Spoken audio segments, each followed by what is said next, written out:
Cheese masala. ಎಂತ ಅಡಿಗೆಯ ರುಚಿಯ ರಹಸ್ಯವು 20 ರೂಪಾಯಿ.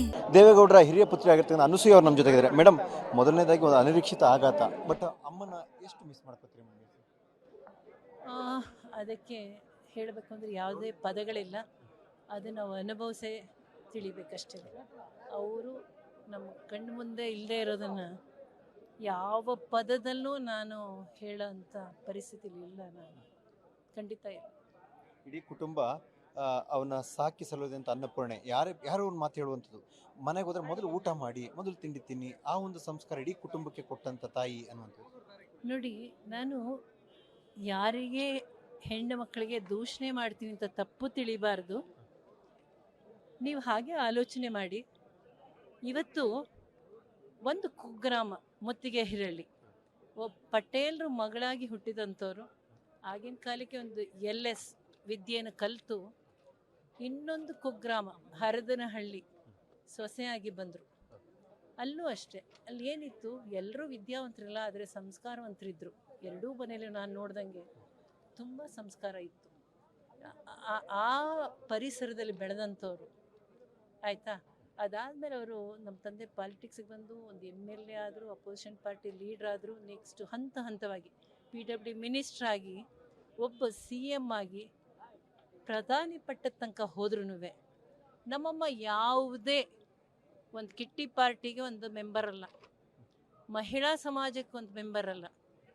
ಆದರೆ ಇವತ್ತು ಇಡೀ ರಾಜ್ಯದಲ್ಲಿ ಇಷ್ಟೊಂದು ಜನದ ಮನಸ್ಸು ಗೆದ್ದಿದ್ದಾರೆ ಅಂದರೆ, ಮನೆ ಒಳಗಿದ್ದು ಒಂದು ಹೆಣ್ಣು ಎಷ್ಟು ತನಕ ಸಾಧನೆ ಮಾಡ್ಬೋದು ಅನ್ನೋದಕ್ಕೆ ಒಂದು ದೊಡ್ಡ ಉದಾಹರಣೆ ಇದೆ.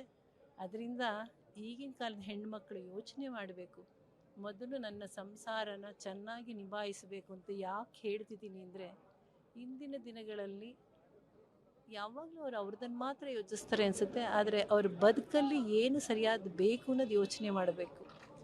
ಇವತ್ತಿನ ನನ್ನ ತಾಯಿಯ ಈ ಸಾಧನೆಗೆ ಅವರ ತ್ಯಾಗ, ನಿಸ್ವಾರ್ಥ ಸೇವೆ, ಆಮೇಲೆ ಮಾನವೀಯತೆ, ಬಂದಂಥ ಜನರಿಗೆ ಅವ್ರಿಗೆ ಏನೇ ಸಮಸ್ಯೆ ಇರಲಿ, ನಾನು ತುಂಬ ಸರಿ ನೋಡಿದ್ದೀನಿ.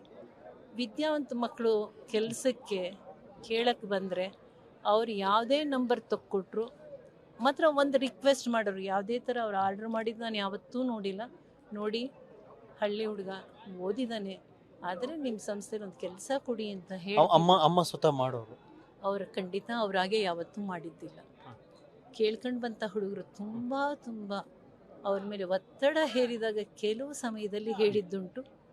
ಆದರೆ ಹಳ್ಳಿಯಲ್ಲಿದ್ದಾಗ, ಆರೋಗ್ಯ ಸಮಸ್ಯೆ ಇದ್ದಾಗ, ಅಲ್ಲಿ ವೈದ್ಯಕೀಯ ಸೌಲಭ್ಯ ಇಲ್ಲದೆ ಇದ್ದಾಗ ಅವರು, ನಾನು ನೋಡಿದ್ದೀನಿ, ಹೊಳೆ ನರಸೀಪುರದಲ್ಲಿದ್ದಾಗಲೂ ತುಂಬ ಜನ ಬರೋರು. ಅದಕ್ಕಾಗೇ ಒಂದು ಕೋಣೆ ಇಟ್ಟಿದ್ರಮ್ಮ. ಹಳ್ಳಿಯಿಂದ ಬರೋರಿಗೆ ಚಿಕಿತ್ಸೆ ಪಡೆಯೋದಕ್ಕೆ ಅವ್ರಿಗೇನಾಗೋದು, ಆಸ್ಪತ್ರೆಗೆ ತೋರಿಸ್ಕೊಳ್ಳೋರು, ಬರೋರು. ಪ್ರತಿದಿನ ಹಳ್ಳಿಗೆ ಬಂದು ವಾಪಸ್ ಹೋಗೋಕ್ಕೆ ಅವಾಗ ಈಗಿನ ರಥ ಬಸ್ಗಳಿರಲಿಲ್ಲ, ಅಥವಾ ಈಗ ಎಷ್ಟೋ ಜನ 2 ವೀಲರು ಕಾರ್ ತನಕ ಇದ್ದಾರೆ. ಆ ಥರ ವ್ಯವಸ್ಥೆ ಇರಲಿಲ್ಲ.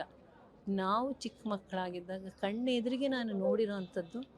ಅವರಿಗೆ ನೋಡಿ, ನಮ್ಮ ತಂದೆ ಈಗಲೂ ಹೇಳೋರು, ಒಬ್ಬ ಹಳ್ಳಿಯವನು ಬಂದು ಅವನಿಗೆ ಸಡನ್ನಾಗಿ ವಾಂತಿ ಆಯ್ತಂತೆ, ಅಮ್ಮ ಒಂದು ಚೂರು ಮುಖಾನ ಸಿಂಡಿಸ್ದೆ ಅವರೇ ಕ್ಲೀನ್ ಮಾಡಿದರು ಅಂತ ತುಂಬ ನೆನೆಸ್ಕೊಂಡು ಹೇಳೋರು. ನಿನಗೆ ಯಾವಾಗಲೂ ಮನಸ್ಸಲ್ಲಿ ಏನೂ ನೋವು ಆಗಲ್ಲ ಇಂಥವೆಲ್ಲ ಮಾಡೋದಕ್ಕೆ ಅಂತ. ಇಲ್ಲವಲ್ಲ ಅಂತಲೇ ಹೇಳ್ತಿದ್ದು. ಅಂಥ ದೊಡ್ಡ ಗುಣ ಇದ್ದಂಥ ನನ್ನ ತಾಯಿ. ಕಷ್ಟದಿಂದ ಬಂದು ಇಷ್ಟು ದೊಡ್ಡ ಸಾಧನೆ ಮಾಡಿ ಇವತ್ತು ಯಾವುದೂ ಕಡಿಮೆ ಇರಲಿಲ್ಲ. ಆದರೂ ಕೂಡ ಅವರೆಲ್ಲೂ ಬದಲಾಗಲೇ ಇಲ್ಲ. ಅಂದರೆ ಆ ಗುಣ, ಆ ತಾಯಿ ಗುಣ ಇತ್ತಲ್ಲ, ಅದೇ ಇಡೀ ಕುಟುಂಬದ ಒಂದು ನೆಲೆಗಟ್ಟು ಅನಿಸುತ್ತೆ. ನಿಮ್ಗೆ ಹೇಳಬೇಕು ಅಂದರೆ, ಈಗ ಅವರಿಗೆ ಆರೋಗ್ಯ ಸಮಸ್ಯೆ ಇತ್ತು. ಕೆಲವು ಸರಿ ಊಟ ತಿಂಡಿ ತಿನ್ನೋಕ್ಕೆ ಹಠ ಮಾಡೋರು. ನಾವೇನಾದರೂ ತಾಳ್ಮೆಯಿಂದ ಹೇಳಿ 2 ತುತ್ತು ಕೊಟ್ಟ ಮೇಲೆ 3ನೇ ತುತ್ತು ಬಾಯಿ ಇಡಿಸ್ಕೊಳ್ಳೋಕ್ಕಿಂತ ಮುಂಚೆ, ನಿಂದು ಊಟ ಆಯಿತಾ ಅಂತ ನಮಗೆ ಕೇಳೋರು. ಮನೆಗೆ ಈಗಲೂ ಸಹ ಯಾರೇ ಬಂದರು, ಈಗಲೂ ಹೇಳ್ತಿದ್ದೀನಿ, ಅವ್ರ ಆಸ್ಪತ್ರೆಗೆ ಹೋಗೋ 2 ದಿವಸ ಮುಂಚೆನೂ ಸಹ ನನಗೆ ಹೇಳಿದ್ದಾರೆ. ನೋಡು, ಅವರಿಗೆ ಒಂಚೂರು ಊಟ ಮಾಡಿಸ್ತಿರ್ಬೇಕಾದ್ರೆ, ನಿಂದು ಊಟ ಆಗಿದೆಯೋ ಇಲ್ವೋ, ಮೊದಲು ನೀನು ಊಟ ಮಾಡುವ. ಸೊ ಅವರಿಗೆ ಯಾವ ಕಾಲದಲ್ಲೂ ಅವ್ರ ಮನಸ್ಸಿನ ಬದಲಾವಣೆ ಬರಲೇ ಇಲ್ಲ ಎಲ್ಲೂ. ಅದು ದೇವೇಗೌಡರು ಇರ್ಬೋದು, ಕುಮಾರಸ್ವಾಮಿ ಇರ್ಬೋದು, ಅಂದರೆ ರಾಜಕೀಯವಾಗಿ ಒಂದು ರೀತಿಯ ಕಷ್ಟ ಹೇಳ್ಕೊಂಡು ಬರುವಂಥವ್ರು ಜಾಸ್ತಿ. ಆ ಕಷ್ಟಗಳಿಗೆ ಸ್ಪಂದಿಸುವಂಥ ಗುಣಗಳು ಕೂಡ ಜಾಸ್ತಿ ನಿಮ್ಮ ಕುಟುಂಬದಲ್ಲಿ. ಅವೆಲ್ಲವೂ ಕೂಡ ಅಲ್ಲಿನ ಬಳುವಳಿನೇ, ಅಮ್ಮನ ಬಳುವಳಿನೇ ಅದು. ಏನು ಅಂದರೆ ಈಗ ನೋಡಿ, ಮನೆಯೇ ಮೊದಲ ಪಾಠಶಾಲೆ, ಜನನಿ ತಾನೇ ಮೊದಲ ಗುರುವು. ಕಣ್ಣೆದ್ರೆ ಕಣ್ಣಾರ ನೋಡಿದ್ದೀವಿ ನಾವು. ಚಿಕ್ಕ ವಯಸ್ಸಿಂದ ನಾವು ನೋಡದಂಥ ನೋಟುಗಳು, ಅಂಥ ಸಂದರ್ಭ ಸಮಯ ನೋಡಿ ಬೆಳೆದಂಥ ಬದುಕು ನಮ್ಮದೆಲ್ಲ. ಅದರಿಂದ ನಮಗೆ ಚಿಕ್ಕ ವಯಸ್ಸಿಲ್ಲದೆ ನಮ್ಗೆ ಆ ಸ್ವಭಾವ ಎಲ್ಲರಲ್ಲೂ ಇದೆ. ಅಲ್ಲಿ ರೇವಣ್ಣ ಹೊರಟಾಗಿ ಮಾತಾಡ್ಬೋದು, ಆದರೆ ಒಂದು ಹೆಂಗರಳು ನಮ್ಮ ದೊಡ್ಡಣ್ಣ ಆಗಲಿ, ನನ್ನ ತಮ್ಮ ಆಗಲಿ, ಕುಮಾರಣ್ಣನ ನೀವೇ ಹೇಳಿದ್ರಿ, ನನ್ನ ತಂಗಿ ಆದರೂ ಅಷ್ಟೇ. ಇವತ್ತಿಗೂ ಸಹ ನಮ್ಮ ಮನೇಲಿ ಎಲ್ಲರಿಗೂ ಸಾಮಾನ್ಯ ಜನರಿಗೆ ಸಹಾಯ ಮಾಡೋದೊಂದೇ ಅಲ್ಲ, ಸಾಮಾನ್ಯ ಸರಳ ರೀತಿಯಾಗಿ ಬದುಕಬೇಕು ಅನ್ನೋದನ್ನೇ ನಮಗೆ ಪಾಠ ಹೇಳಿಕೊಟ್ಟಿರೋದು ಮಹಾತಾಯಿ ಅಂತ ಹೇಳಿ. ಬಹುಶಃ ಮೊದಲ ಇನ್ಫ್ಲುಯೆನ್ಸ್ ಆಗೋದು ದೊಡ್ಡಕ್ಕನಿಗೆ. ಆ ಒಂದು ಮೊದಲ ಇನ್ಫ್ಲುಯೆನ್ಸ್ ಆಗಿದ್ದೆ ನಿಮಗೆ. ಬಹುಶಃ ನೀವು ಅದೇ ಹಾದಿಲಿ ಹೊರಟ್ರಿ, ಎಲ್ಲರೂ ಕೂಡ ಅದನ್ನು ಫಾಲೋ ಮಾಡಿದ್ರೆ, ಅಂದರೆ ಒಂದು ರೀತಿಯಲ್ಲಿ ನೀವು ಮೊದಲು ಅದನ್ನು ಕಲಿತವರು ಅಂತ. ಖಂಡಿತ ಇಲ್ಲ. ನನಗೆ ದೊಡ್ಡಣ್ಣ, ನಾವು ಸ್ಕೂಲ್ ಡೇಸಲ್ಲಿ ಇದ್ವಿ, ಅವರು ನ್ಯಾಷನಲ್ ಕಾಲೇಜಲ್ಲಿ PUC ಸೇರಿದ್ರು. ನೀವು ನಂಬಲ್ಲ, ಅವತ್ತು ನಮ್ಮ ತಂದೆ MLA ಮಕ್ಕಳಿಗೆ ಎಷ್ಟು ಹಮ್ಮು ತೋರಿಸಬಹುದಿತ್ತು. ಅವರು ಹೆಚ್ಚಿನ ನನಗೆ ಬಟ್ಟೆ ಬೇಕು ಅಂತಲೂ ಕೇಳಿದ್ದಲ್ಲ, ತಗೊಳ್ಳಿದ್ರೆ ನನಗೆ ಇಷ್ಟೇ ಸಾಕು ಅಂತ ಹೇಳಿದಂಥವ್ರು ಇವರು ಮೊದಲೇ. ಅವ್ರು ನಾನು ಹೇಳ್ತಿರೋದು ಅದೇ ರೀತಿ ನಮ್ಮ ಮನೇಲಿ ಎಲ್ಲರಿಗೂ ಅಷ್ಟೇ. ನೀವು ನೋಡಿ, ನೀವು ನಮ್ಮ ಉಡುಗೆ ತೊಡುಗೆಗಳು ಕೆಲವು ಸರಿ ಸಮಯದಲ್ಲಿ ಒಂದು ಸ್ವಲ್ಪ ಬದಲಾವಣೆ ಬರ್ಬೋದು. ಕಾರಣ ಇಷ್ಟೇ, ನಾವು ಹೋಗೋ ಅಂಥ ಜಾಗದಲ್ಲಿ ಬೇರೆಯವ್ರಿಗೋಸ್ಕರ ಹೋಗ್ತಿರೋದು. ನಾನು ನನ್ನ ತಂಗಿ ಯಾವಾಗಲೂ ಅಂತಿರ್ತೀವಿ, ಕೆಲವು ವಿಷಯದಲ್ಲಿ ನಮಗಾಗಿ ಅಂತ ಇದ್ರು ಬೇರೆಯವ್ರಿಗೋಸ್ಕರ ಇಂಥದ್ದು ಬೇಕಾಗಿದೆ ಈ ಕಾಲಕ್ಕೆ ಅಂತಿರ್ತೀವಿ. ಅಷ್ಟು ಬಿಟ್ಟರೆ ನಮಗೆ ಸರಳತೆನೇ ಕಲಿಸ್ಕೊಟ್ಟಿದ್ದಾರೆ. ಕೊನೆಯದಾಗಿ ಮೇಡಮ್, ಅಮ್ಮನ ಹೇಗೆ ನೆನೆಸ್ಕೋತೀರ ಇಷ್ಟು ವರ್ಷದ ಈ ಜರ್ನಿ? ನನಗೆ ದಿನ ಪ್ರಾರಂಭ ಆಗೋದೆ ಆ ತಾಯಿ ನೆನಪಲ್ಲಿ. ಈಗ ನನಗೆ ಕಣ್ಣೆದ್ರಿಗೆ ಅವ್ರು ಇಲ್ಲದೆ ಇರಬಹುದು, ಅವರಿದ್ದಾಗಲೂ ಸಹ ನಾನು ಬೇರೆ ಮನೇಲಿದ್ದೆ. ಬೆಳಗ್ಗೆ ಎದ್ದ ತಕ್ಷಣ ದೇವ್ರಿಗೆ ಕೈ ಮುಗಿದ ಆದಮೇಲೆ ಮೊದಲನೇ ಕೆಲಸ ಇದ್ದೆ ನನಗೆ ನಮ್ಮ ತಂದೆ ತಾಯಿ ಫೋಟೋಗೆ ಕೈ ಮುಗಿತಿದ್ದೆ. ಅಮ್ಮ ಯಾವಾಗಲೂ ಅವ್ರಿಗೆ ನಮಸ್ಕಾರ ಮಾಡ್ಕೊಂಡಾಗ ಸೌಭಾಗ್ಯವತಿ ಭವ ಅಂತಲೇ ಹೇಳೋರು. ನನಗೊಬ್ಬಳಿಗೆ ಅಲ್ಲ, ಎಲ್ರಿಗೂ ಅವ್ರ ಮುಂದೆ ನಿಂತು ಮೊದಲನೇದಾಗ ಆಶೀರ್ವಾದನೇ ಪಡೀತಿದ್ದಿದ್ದು. ಆಮೇಲೆ ಅಪ್ಪ ಆರೋಗ್ಯ ಆಯಸ್ ಕುಡಿಯೋರು. ಅವರಿಬ್ಬರನ್ನ ಎದುರಿಗೆ ದೈಹಿಕವಾಗಿ ಇಲ್ಲದೆ ಇದ್ರೂ ಆ ಫೋಟೋ ಮುಂದೆ ನಿಂತು ಅಪ್ಪ ಅಮ್ಮಗೆ ನಮಸ್ಕಾರ ಮಾಡಿ ದಿನ ಪ್ರಾರಂಭ ಮಾಡ್ತಿದ್ದೆ. ಮುಂದಿನ ದಿನಗಳಲ್ಲೂ ಅದೇ ಥರ ಇರುತ್ತೆ. ಆದರೆ ನೋವು ಮರೆಯೋದಕ್ಕೆ ಕೆಲವು ಸಮಯ ಬೇಕು.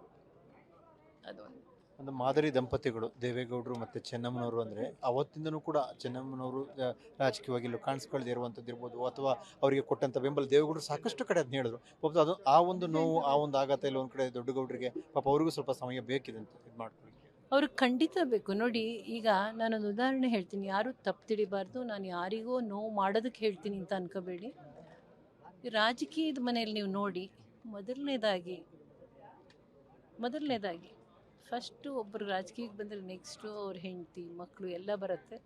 ಆದರೆ ಅವರು ಜನಪ್ರತಿನಿಧಿಯಾಗಿ ಜನರ ಎದುರಿಗೆ ನಿಂತು ಗೆದ್ದು ಬಂದರೆ ಸೂಕ್ತ. ಆದರೆ ಬೇರೆಯವ್ರನ್ನು ಬೆಳೆಸಬೇಕು ಅನ್ನೋ ನಿಟ್ಟಿನಲ್ಲೇ ನಮ್ಮ ತಂದೆ ಯಾವ ಕಾರಣಕ್ಕೂ ತನ್ನ ಹೆಂಡತಿನ ಯಾವುದೇ ರೀತಿ ಒಂದು ನಾಮಿನೇಷನ್ಗೂ ಸಹ ಮಾಡಿದ್ದಂಥ ಉದಾಹರಣೆ ಇಲ್ಲ. ನನ್ನ ತಾಯಿ ತನ್ನ ಬದುಕಲ್ಲಿ ಬೇರೆಯವ್ರಿಗೋಸ್ಕರನೇ ಬದುಕಿದ್ರು, ತನಗಾಗಿ ಯಾವತ್ತೂ ಎಲ್ಲೂ ಬದುಕಲಿಲ್ಲ. ಬೆಳಗಿಂದ ಅವ್ರು ಮಧ್ಯಾಹ್ನನೇ ಊಟ ಮಾಡ್ತಿದ್ದಿದ್ದು. ಇತ್ತೀಚಿನ ದಿನಗಳಲ್ಲಿ ಪೂಜೆ ತುಂಬ ಮಾಡೋರು, ತುಂಬಾ ಪೂಜೆ. ಬೆಳಗ್ಗೆ ಸಾಯಂಕಾಲ ಅವರಿಗೆ ಸಮಯ ಸಿಗ್ತಿದ್ದೆ ಕಡಿಮೆ. ಊಟ ಆದಮೇಲೆ ಸ್ವಲ್ಪ ನಿದ್ದೆ ಮಾಡೋರು, ಯಾರಾದರೂ ಬಂದು ಜನನೂ ಮಾತಾಡ್ಸೋರು. ನಾವು ಚಿಕ್ಕ ವಯಸ್ಸಲ್ಲಿ ನೋಡಿದ್ದೀವಿ, ಆವಾಗ ವಾರನ ಅಂತಲೂ ಇತ್ತು. ಹಳ್ಳಿಗೆ ಬಂದ ಮಕ್ಕಳು ಸಣ್ಣ ರೂಮ್ ಮಾಡ್ಕೊಳ್ಳೋರು, ಅಡುಗೆ ವ್ಯವಸ್ಥೆ ಇರ್ತಿರಲಿಲ್ಲ. ನಮ್ಮ ಮನೆಯಲ್ಲಿ ನಾವಲ್ಲದೆ 18 ಜನ ಒಟ್ಟಿದ್ದಿದ್ದು. ಅದರಲ್ಲಿ 6 ಜನ ಹಳ್ಳಿಯಿಂದ ಬಂದು ಸ್ಕೂಲ್ಗೆ ಹೋಗ್ತಿದ್ದರು. ಅವ್ರ ಮನೇಲೇ ವಾಸ. ಒಂದು ದಿವಸನೂ ಸಿಟ್ಟಲ್ಲ ಅವರಿಗೆ ಒಂದು ಅಡುಗೆ ಮಾಡಿ ಹಾಕಬೇಕು ಅಂತ ಅವ್ರ ಮುಖದಲ್ಲಾಗಲಿ ಬಾಯಲ್ಲಾದ್ರಿ ಅವ್ರು ತೋರಿಸಿದ್ದು ನಾನು ನೋಡಿಲ್ಲ. ಅಂಥ ಮಹಾನ್ ಪ್ರಶಾಂತವಾದಂಥ ಮನಸ್ಸು ಅವ್ರು. ತನ್ನ ಪ್ರಶಾಂತತೆಯಲ್ಲಿ ತನ್ನ ಆಸೆ ಆಕಾಂಕ್ಷೆ ಎಲ್ಲವನ್ನು ಒಂದು ರೀತಿ ಬಚ್ಚಿಟ್ಟು ಅಥವಾ ಅದನ್ನೆಲ್ಲೂ ತೋರಿಸ್ಕೊಳ್ಳದೆ ಎಲ್ಲವನ್ನು ಸರಿದೂಗಿಸ್ಕೊಂಡು ಹೋದಂಥದ್ದೇ ಬಹುಶಃ ಈ ಕುಟುಂಬದ ಈ ಯಶಸ್ಸಿಗೂ ಕಾರಣ ಆಯಿತು. ಅವರು ಬಚ್ಚಿಟ್ಟಲ್ಲ, ಅವ್ರು ಯಾವುದನ್ನು ಆಸೆ ಪಟ್ಟಿದ್ದೆ ನಾನು ಆಸೆನೇ ನೋಡಿಲ್ಲ, ಪಟ್ಟಿದ್ದೆ ನಾನು ನೋಡಲಿಲ್ಲ. ನನಗೆ ಇಂಥದ್ದು ಬೇಕು ಅಂತ ನನ್ನ ತಂದೆ ಹತ್ರ ಕೇಳಿದ್ದು ನಾನು ನೋಡಿಲ್ಲ. ಒಂದು ರೀತಿಯ ತ್ಯಾಗಮಯಿನೇ ಆರಂಭದಿಂದಲೂ. ಅವ್ರು ನಿಮ್ಗೆ ಹೇಳಬೇಕು ಅಂದರೆ, ಈ ಸಪ್ತರ್ಷಿಗಳಲ್ಲಿ ಋಷಿ ಪತ್ನಿಯರಿದ್ದರು ನೋಡಿ, ಅವರು ವನದಲ್ಲಿ ಜೀವನ ಮಾಡಲಿಲ್ಲ, ಮುಡಿ ಉಡಲಿಲ್ಲ. ಆದರೆ ಅವರಿಬ್ಬರು ಗಂಡ ಹೆಂಡತಿಬ್ರು ತಪಸ್ಸು ಮಾಡ್ದಂಗೆ ತಮ್ಮ ಬದುಕನ್ನು ನಡೆಸಿದ್ದಾರೆ. ಆದರೆ ನಮ್ಮೆಲ್ಲರಿಗೂ ಅಮ್ಮ ಸಮನಾಗಿ ಅವ್ರ ಪುಣ್ಯ ಕೊಡೋದಲ್ದಲೇ ಅವ್ರ ಸಂಸ್ಕಾರನೂ ಕೊಟ್ಟು ಹೋಗಿದ್ದಾರೆ. ಅದರಿಂದ ಪ್ರತಿ ಕ್ಷಣ, ಪ್ರತಿ ನಿಮಿಷ, ಪ್ರತಿ ದಿನ ಅಮ್ಮ ನಮ್ಮ ಮನಸ್ಸಿನಲ್ಲಿರ್ತಾರೆ. ಅದು ಯಾವ ಕಾರಣಕ್ಕೂ ಅಳಿದು ಹೋಗೋವಂಥ ಅಲ್ಲ. ಇದು ಅನಸೂಯ ಅವರ ಮಾತು. ಅಂದರೆ ತಾಯಿ ಯಾವ ರೀತಿಯಲ್ಲಿ ನಮಗೆ ಒಂದು ಪಾಠವನ್ನು ಹೇಳಿಕೊಟ್ರು ಮತ್ತು ಅವರ ಒಂದು ತ್ಯಾಗ ಮತ್ತು ಅವರ ಮಾನವೀಯತೆ ಏನಿತ್ತು ಅದು ನಮ್ಮೆಲ್ಲರಿಗೂ ಒಂದು ಪುಣ್ಯವನ್ನು ಹಂಚಿ ಹೋಗಿದೆ. ಒಂದು ಸಪ್ತ ಋಷಿಗಳ ಅನ್ನುವಂಥ ರೀತಿಯಲ್ಲಿ, ಅಂದರೆ ಒಂದು ಆ ರೀತಿಯ ಒಂದು ವ್ರತದಲ್ಲಿದ್ದಂತಹ ಒಂದು ತಾಯಿ ಅವರು ಅಥವಾ ಅಂತ ಆ ರೀತಿಯ ಒಂದು ಬಾಂಧವ್ಯ ದೇವೇಗೌಡರದು ಮತ್ತು ನಮ್ಮ ಅಮ್ಮಂದು ಅನ್ನುವಂಥದ್ದು ಅವರ ಮಗಳು ಅನಸೂಯ ಅವರ ಮಾತು. ಕ್ಯಾಮರಾ ಪರ್ಸನ್ ಶ್ರೀಕಾಂತ್ ಜೊತೆ ಸುಕೇಶ್, ಪಬ್ಲಿಕ್ ಟಿವಿ, ಹಾಸನ್.